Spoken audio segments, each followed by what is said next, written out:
madaxweynaha dowlad goboleed galmudug mudane axmed cabdi kaari qoorqoor oo soo xiray munaasabad lagu caleemay masaariga golaha deegaanka ee degmada dhuusamareeb ayaa sheegay in dadka reer galmudug oo kaashanaya dowladda federaalka iyo dowlad goboleedyada looga baahan yahay inay ka qayb qaataan xoreynta deegaanada ay gacanta ku hayaan ururka al-shabaab. Madaxweynaha ayaa sheegay in weli ay al-shabaab gacanta ku hayaan 4 ka mid ah degmooyinka galmudug isla markaana dadka ku nool ay ku hayaan dhibaatooyin kala duwan. 4 degmo oo gacanta cadawga ku jirta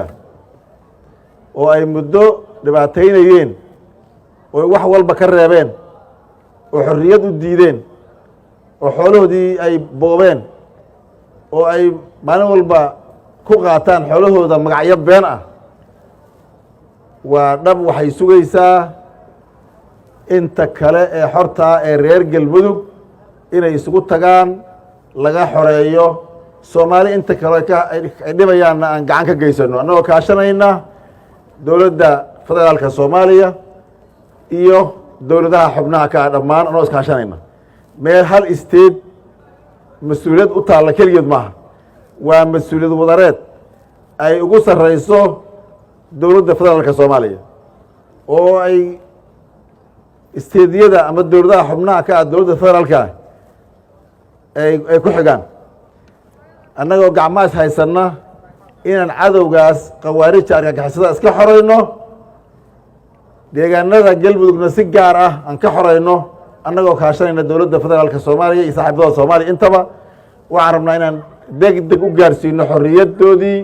iyo sharafkoodii iyo noloshoodii u soo celino. Ugu dambeyn madaxweynaha galmudug mudane axmed cabdi kaari qoorqoor ayaa sheegay in dadka ku nool deegaanada galmudug ay hore dagaalo adag ula galeen ururka al-shabaab loona baahan yahay in mar kale loo midoobo sidii la iskaga xoreyn lahaa al-shabaab si ay xorriyad u helaan dadka ku nool deegaanada ay haatan gacanta ku hayaan. reer galmudug waa la dirireen qawaarijta dagaalkii ugu weynaa ugu adkaa ee ay runtii la kulmeen reer galmudug ay kala kulmeen waana sidii lagu yaqaanay firfircoonidii iyo inaysan marna aqbalin inay kooxo qaldani ay ku muquuniyaan ama ay qalad ku soo galaan ama ay ku maamulaan inta yar oo maanta ay 4 degmo iyo dadkeena sharafta badan oo ay dhibaateeyeenna waxaan runtii maanta la joogaa baraarug fiican oo aan reer galmudug ku koobnayna dhammaan Soomaaliya ay soo jeesatay gacmaha la haysto taasana waxaan u noqonaynaa hormuud waxaan rabnaa insha Allah taala wararka kale inta xagga la iska dhigo hal waqti oo aanan si xooggan uga wada qayb galno